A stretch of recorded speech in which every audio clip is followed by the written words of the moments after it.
The moment you let people see what you have, you hand them the weapon they'll use against you. That's not paranoia. That's the oldest rule of power there is. And almost everyone breaks it every single day without realizing they're doing it. Think back to the last time something good happened to you. A raise, a win, a new car, a new deal, a number that finally moved in the right direction.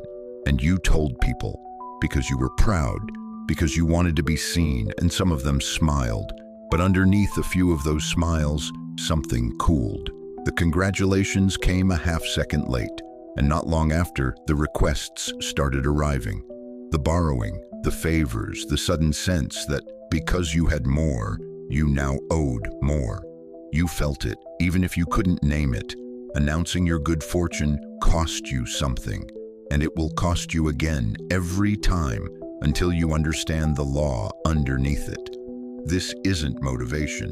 Nobody's going to tell you to celebrate your wins. This is something a man understood 2,300 years ago. A man so coldly precise about power that historians today call him the Chinese Machiavelli. Except he came 1,500 years before Machiavelli was born. His name was Han Fei. He advised kings in an age where a single misread glance could end a dynasty. And while every other teacher of his time was telling rulers to display their virtue and broadcast their strength, Han Fei taught the exact opposite. He taught concealment. He called it the art of the hidden ruler, and it is the single most useful thing you will ever learn about protecting what you build. Here is the rule in his own logic. The ruler, he said, must never let others see what he wants. Listen to why, because the reasoning is surgical. The moment the people around you know exactly what you desire, exactly what you have, and exactly what you'll do next, they stop reacting to you and start arranging themselves around you. They feed the desire you revealed. They flatter the weakness you exposed. They position themselves in the path of the move they know you're going to make. Your openness becomes their map. And a man whose map is known, Han Fei warned, is a man already being maneuvered. He took it further than comfort allows.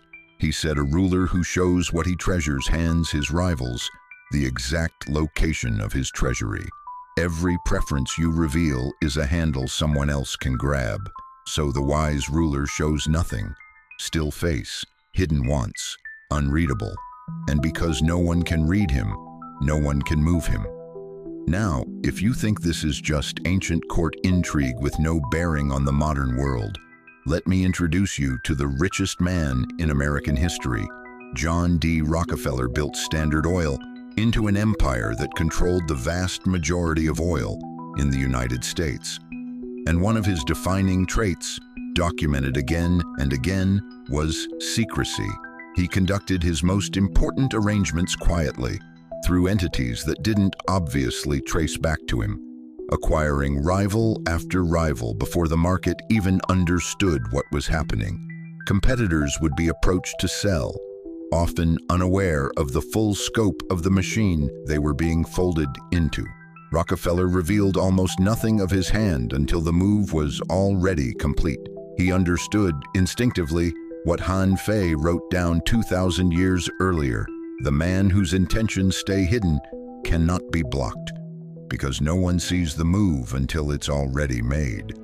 Now take that principle out of the empire and drop it into your own life, because it operates on you the same way it operated on kings and oil barons.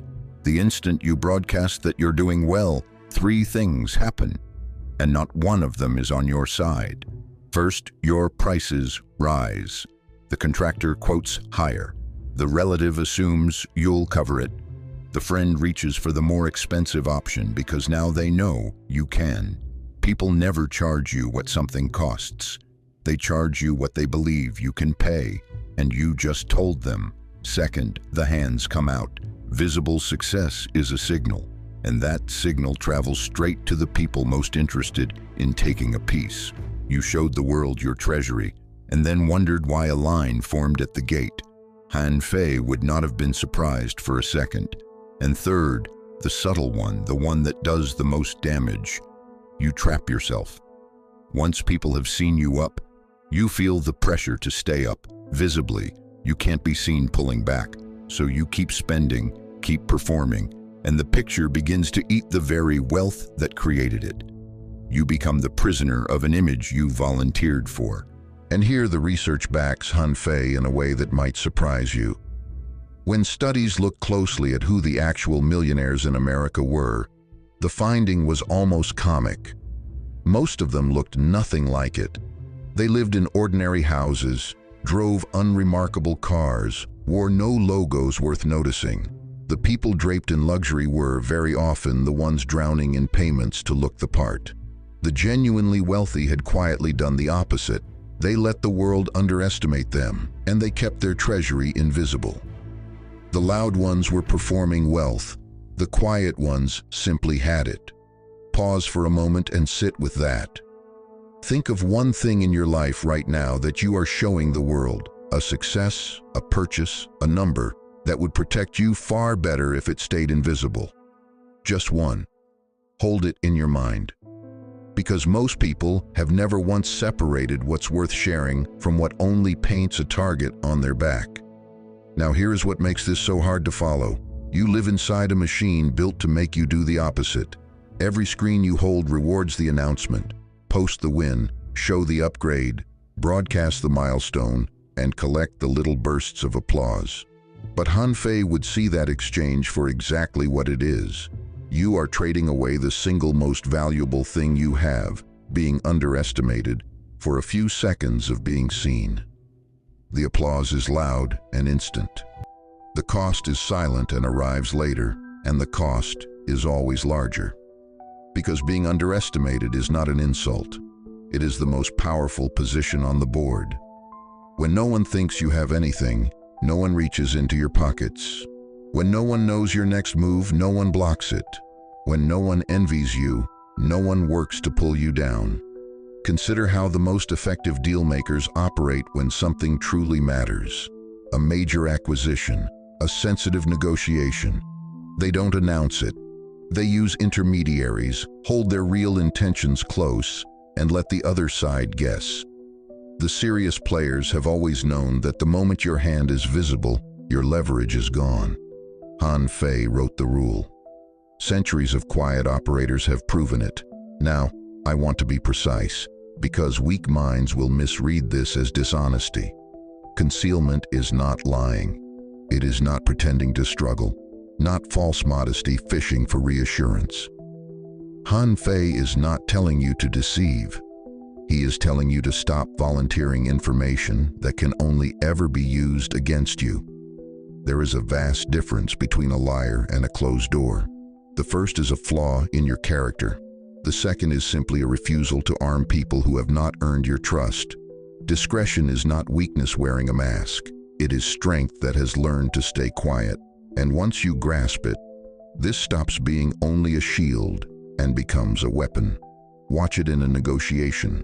The person who reveals how badly they need the deal has already lost it. The one who stays unreadable holds every card, because the other side cannot find the pressure point. That is Han Fei's rule exactly.